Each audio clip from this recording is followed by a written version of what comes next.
E aí, caros alunos, força máxima. Eu, professor Wagner, professor de Biologia, estarei aqui com vocês hoje falando sobre o capítulo 6. O capítulo 6 ele vem falar a respeito de ecologia. Ecologia vem do estudo da casa dos seres, a relação que os seres têm com o ambiente. Então, a ecologia, que vem da palavra oikos, e logia, estudo da casa, dos seres, do ambiente, da forma como eles se relacionam com o ambiente. Mas antes de falar a respeito da ecologia, o que as pessoas falam muito hoje sobre ecologia e tudo mais, só que às vezes sem saber realmente o verdadeiro significado do que vem ser, por exemplo, um ecossistema. Tá? Você mesmo sabe o que é um ecossistema?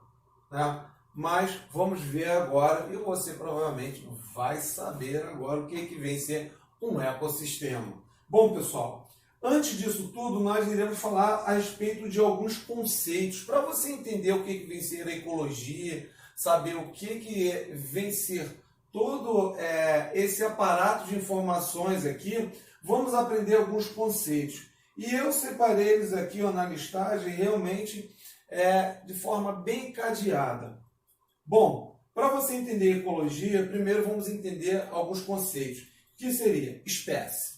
O que vem ser espécie? Espécie é um ser, tá? Ou seres que têm uma certa semelhança, que esses seres, ao se cruzarem entre eles, geram um descendente fértil, que significa que esse descendente consegue gerar um outro ser semelhante a ele. Então, eu tenho espécie, Pode ser espécie de animais, de fungos, bactérias, vegetais, não importa, Estou falando de seres vivos. População. População, na verdade, é um grande grupo de seres da mesma espécie que vive simultaneamente no mesmo local. Então, eu tenho uma população. Exemplo, eu posso chegar em um brejo, ter 70 sapos da mesma espécie, 20 sapos de outra espécie, ou seja, uma outra população, a população de aves daquele local, a população de mosquito. Então, isso é a população, conjunto de seres da mesma espécie que habitam o mesmo local simultaneamente. E comunidade? Comunidade vem ser justamente o quê? O conjunto de populações. Então, quando eu falei desse mesmo brejo que eu tenho aquela comunidade, significa que eu tenho populações, grupos de seres que entre eles são semelhantes, mas distintos de outras populações que vivem no mesmo local, tá? Na verdade, interagindo. E eu tenho a minha comunidade. Como mesmo eu falei a respeito de insetos, falei de anfíbios, posso me referir também a respeito das árvores, da vegetação, ou até mesmo dos micro-organismos existentes naquele local.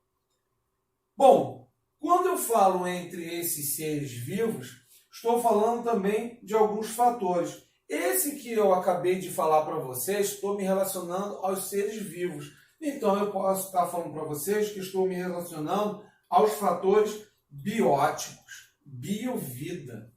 Os fatores bióticos são a parte viva desse imenso conglomerado aqui de seres. Então, eu tenho os fatores bióticos, ou também chamado de biotipo. Agora, e fatores abióticos? Ou biocenose. No caso de abióticos, são os fatores não vivos. E quem são esses fatores não vivos? Bom, nesse mesmo local que eu dei exemplo para vocês, como o brejo, eu posso relacionar como fator abiótico a água existente, a umidade desse local, a luz, tá? Salinidade, temperatura, tudo isso são os fatores abióticos, ou seja, é a parte não viva. Mas, professor, mas isso se relaciona com a parte viva? Sim. Se eu não tenho a umidade suficiente para aquele determinado local, por exemplo, não vou ter anfíbios naquele local. Se eu não tenho salinidade suficiente, como exemplo em um mangue, eu tenho vegetação que não vai brotar, ela não vai germinar naquele local. Então, esses fatores abióticos são fatores do quê? Não vivos, ok? Bom, se eu tenho essa interação de fatores bióticos, seres vivos, com os fatores não vivos, como abióticos, tá? Eu vou falar que essa relação, essa interação entre esses dois fatores, eu vou chamar de ecossistema. Um ecossistema é justamente a interação entre esses dois fatores. Mas um ecossistema, ele é grandioso, ele é gigantesco? Pode ser que sim, pode ser que não. Tá? Vou pegar um exemplo aí de uma bromélia. Aquela planta que acumula água, né, que as pessoas ficam preocupadas naquele período de dengue por acumular água, e realmente essa preocupação, né, é genuína, é verdadeira. Tem que estar preocupado com aquilo ali mesmo. Enfim, aquela planta ela reúne uma grande quantidade de água. E a água é um fator limitante, ou seja, limitante da vida, ou seja, limita o surgimento da vida. Então, esse fator limitante, ele é, tá, o fator que vai determinar que aquela bromélia ela é um verdadeiro ecossistema. Naquela bromélia eu vou ter pressão atmosférica, uma determinada pressão atmosférica, eu vou ter temperatura, eu vou ter a própria umidade, que é a água que vai ser acumulada ali dentro, tá bom? Eu vou ter esses fatores vivos e dentro daquela bromélia eu posso ter anfíbios, insetos, tá? Répteis, uma infinidade de seres ali, micro-organismos também. Então, eles vivendo naquela bromélia, aquilo ali é um microecossistema, onde você tem interação entre esses dois fatores, tá? E ecossistema ele pode ser reduzido ou pode ser bem maior. Mas eu quero que você entenda que ecossistema, né, é a correlação, é a interação entre o fator biótico com o fator abiótico, tá bom? Ou biotipo com biocenose. E a biosfera? A biosfera, na verdade, ela é o local onde você pode encontrar vida, em qualquer parte. Se tem condições que ao local que pode reunir vida, você pode encontrar alguma forma de vida, até mesmo um micro-organismo, eu tenho a chamada biosfera. Então, em um trecho onde eu tenho o ponto mais alto no planeta, lá no Everest, tá bom? Lá no ponto do Everest, até a Fossa das Marianas, nas Filipinas, né, que é o ponto mais profundo do oceano, essa faixa de transição do ponto mais alto com o ponto mais profundo do planeta, com o caso lá na Fossa das Marianas, nesse trecho eu encontro vida. E é nessa variação aqui que eu chamo de biosfera. Foi, pessoal? É isso aí, tá? Mas acabou? Não acabou. Nós ainda temos alguns conceitos aqui, como habitat. O habitat é o local que esses seres vivos, né, esses seres vivos vivem, não é isso? E o habitat de cada ser ele tem características peculiares para determinada espécie. Então, o habitat de um ser não quer dizer que seja o mesmo para o outro. Então, eles são adaptados para diferentes moradias. Habitat é a moradia do ser. Tá bom, pessoal?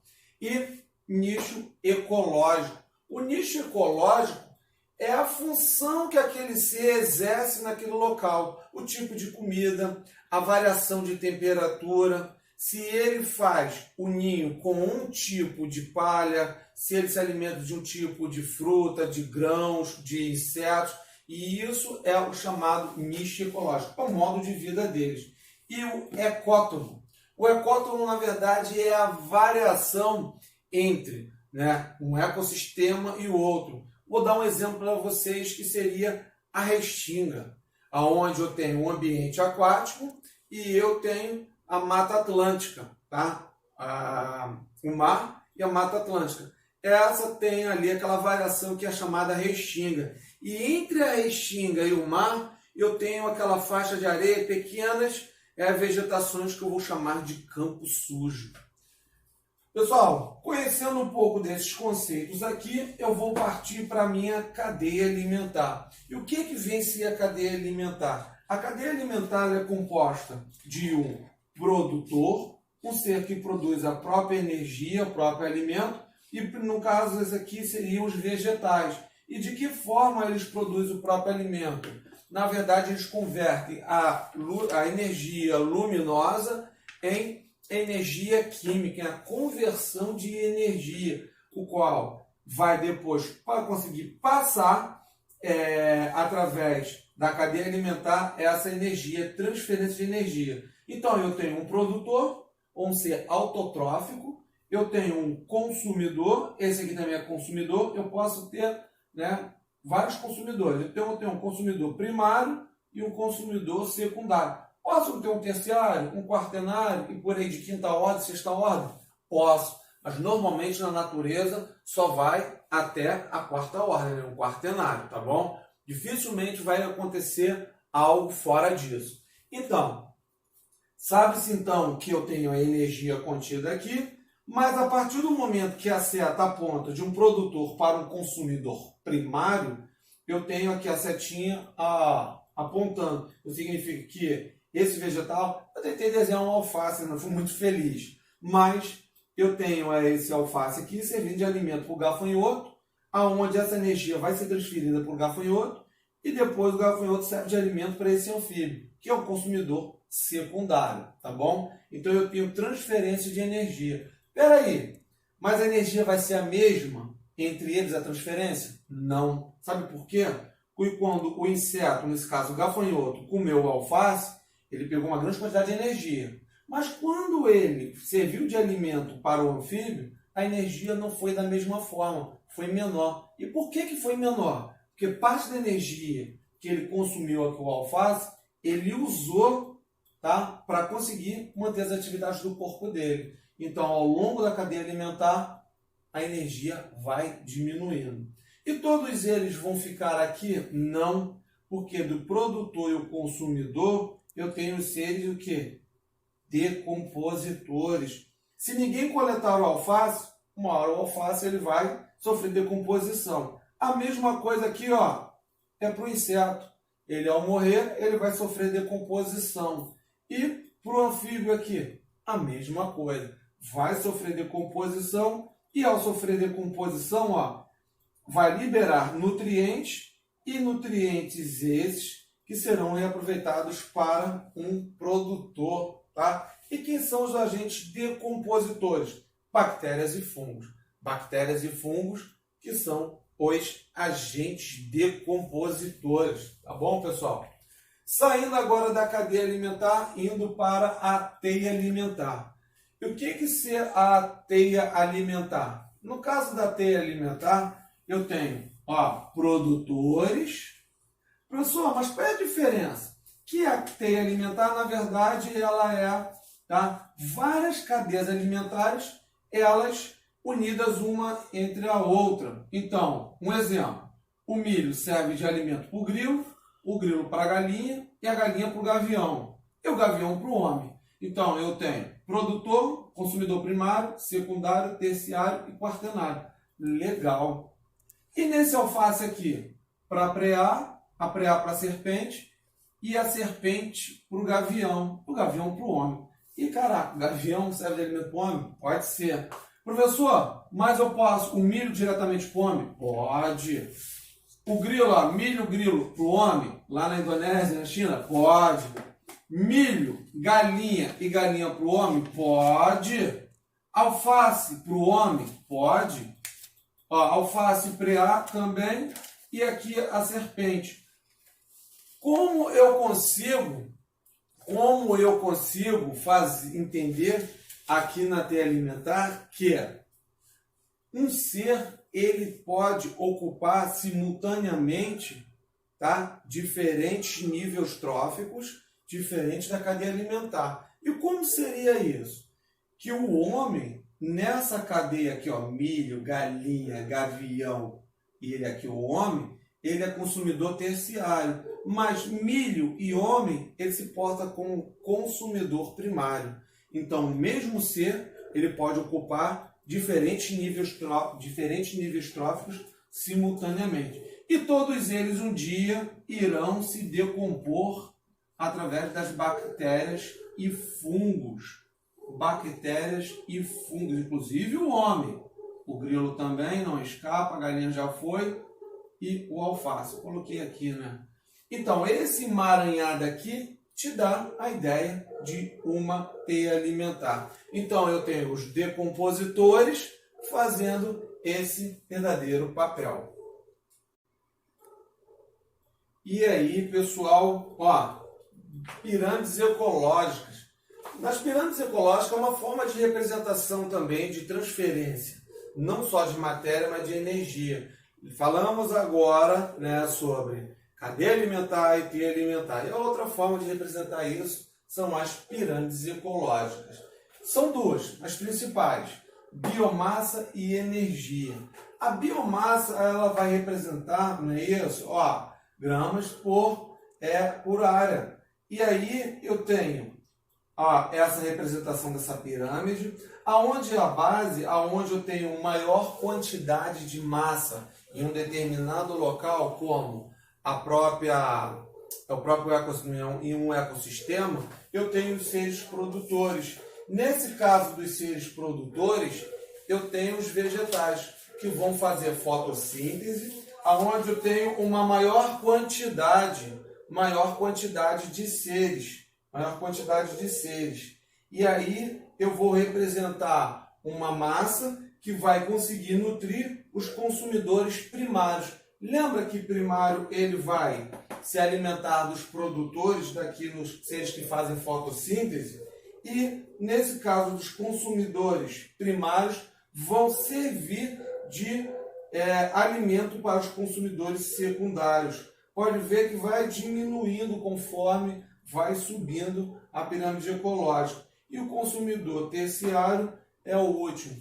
Já na pirâmide de energia, nesse caso, é a conversão da energia luminosa em energia química. E de que forma isso ocorre, essa transformação, essa transição? Aonde eu tenho a energia luminosa, através do processo de fotossíntese, eu consigo converter, em energia química. Quem vai fazer isso? Os vegetais, os seres produtores ou autotróficos, Trófico de nutrição e auto por si mesmo.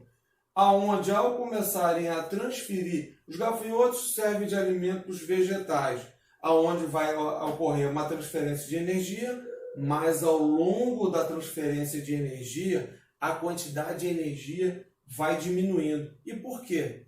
Os seres, no caso os consumidores, o gafanhoto, o sapo e as cobras, na pirâmide de energia, vai diminuindo porque antes dele transferir energia, ele usou parte de energia para manter o seu organismo.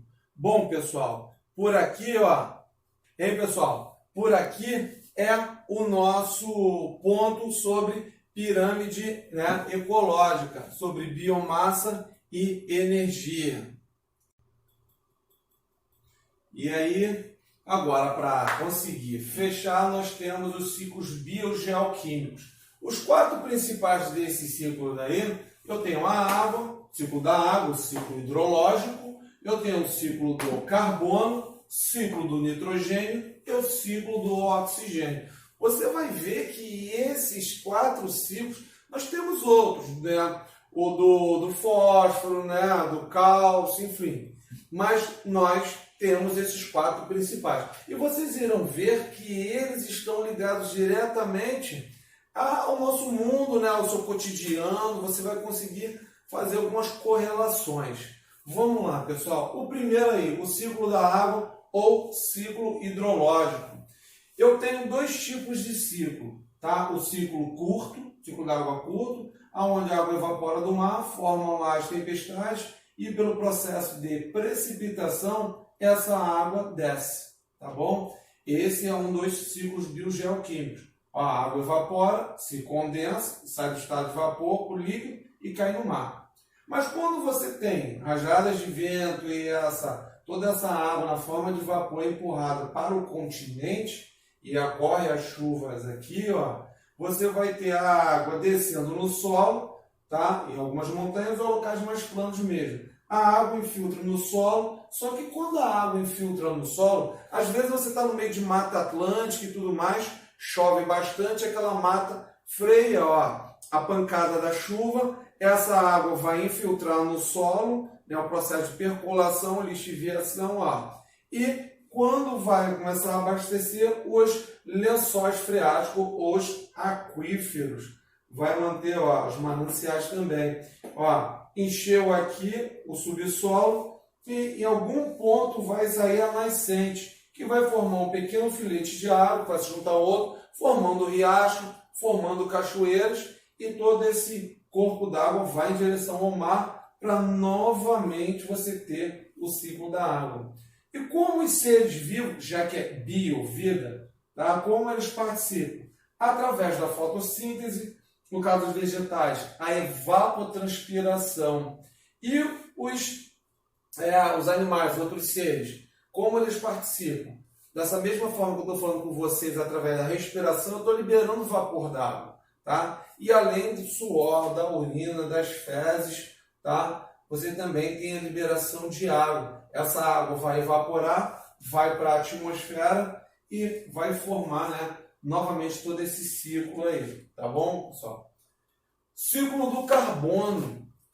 Há muito tempo, a natureza ela tem sequestrado o carbono lá como petróleo. Aí veio a Porcalhobras, vamos dizer assim, só falando, né, vários acidentes aí, mas enfim, ela foi lá e retirou uma grande quantidade de carbono que estava sequestrado na forma de petróleo. Jogou aqui para a superfície. O ser humano começou a usar esse combustível fóssil, né, processo de fossilização lá, e através da combustão começou a liberar esse carbono para a atmosfera. Esse excesso de carbono é ruim porque você tem aquele processo, né, de aceleração do efeito estufa, o aquecimento global. Vamos lá. E esse carbono vai ficar solto na atmosfera? Não. Ele vai ser sequestrado através do quê? Do processo de fotossíntese, né? Recolhimento de gás carbônico. E esse carbono vai ser incorporado aos vegetais, os seres produtores, não é isso? Ou autotróficos. Esse carbono ele vai ser usado na produção também, no caso da glicose, tá? Os chamados carboidratos.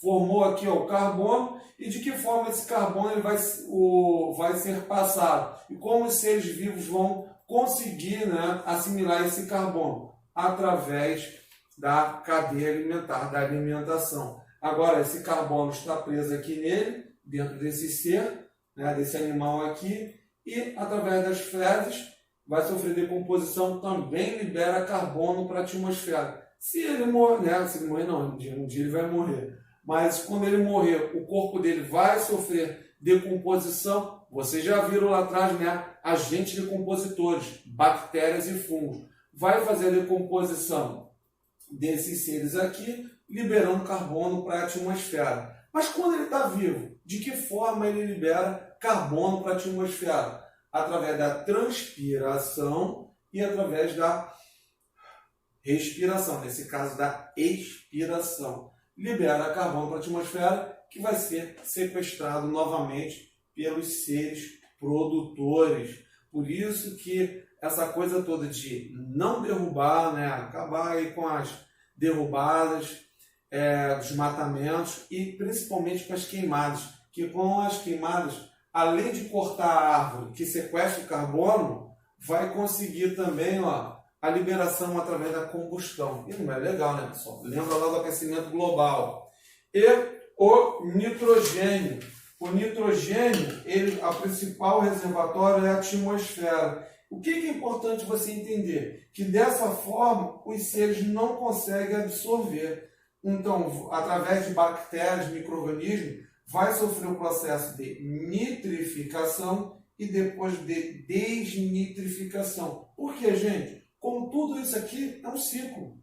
Inicia e termina no mesmo ponto. Vai ser tirado da atmosfera o nitrogênio transformado em amônia, ou também chamado de ciclo da amônia, em nitrito, depois uma molécula mais complexa que é o nitrato, e esse nitrato ele vai ficar na forma de sais nitrogenados aqui, nas raízes das plantas chamadas de leguminosas ou faváceas. E como vocês vão assimilar esse nitrogênio? Simples, através da alimentação. Como você já comeu, come feijão, lentilha, grão de bico, amendoim, tudo isso são as leguminosas. E depois, bactérias também vão fazer o processo de desnitrificação, devolvendo esse nitrogênio para o seu reservatório, que é a atmosfera. E o nosso último, né, ciclo, que é o oxigênio. Eu tenho lá o azoto, o ozônio, que é o O3. Através da irradiação, eu tenho a quebra desse conjunto de moléculas aqui, desses 3 átomos de oxigênio, formando um átomo solto e uma molécula aqui, O2, que é o nosso oxigênio atmosférico. Gente, tá difícil, né? Mas vamos lá. Ó, o oxigênio atmosférico. Só que através da respiração, o que você está fazendo aí, que eu estou fazendo também, respirando, nós temos a respiração que vai ser assimilada pelas algas, tá? E as algas vão fazer a respiração. A alga respira, vegetais respira? Sim. Consome parte de oxigênio, mas não é nada tão gritante, né? Baixíssimo, não chega nem perto do nosso. Mas vamos lá, pessoal. Esse oxigênio vai ser devolvido pela atmosfera, que tanto algas como os vegetais no ambiente terrestre devolvem, através da fotossíntese, esse oxigênio para a atmosfera. Tá bom, pessoal? Quem são os verdadeiros, né, oxigenadores do planeta? As algas, os oceanos, tá bom? E quem consome esse oxigênio aqui para depois ser liberado de volta para a atmosfera? Através da respiração, os seres através da respiração celular e também da combustão. A combustão usa o oxigênio, libera, né, carbono. Esse carbono é usado, é quebrado junto com a água para sair de fotossíntese e depois liberado. Aqui, oxigênio ligado ao carbono, né? Bom, pessoal, é isso aí. Espero que tenham gostado, tá bom? Foi um pouco rápido, mas é assim, as partes principais passadas para vocês. Aluno força máxima. É isso aí, pessoal. Um abraço.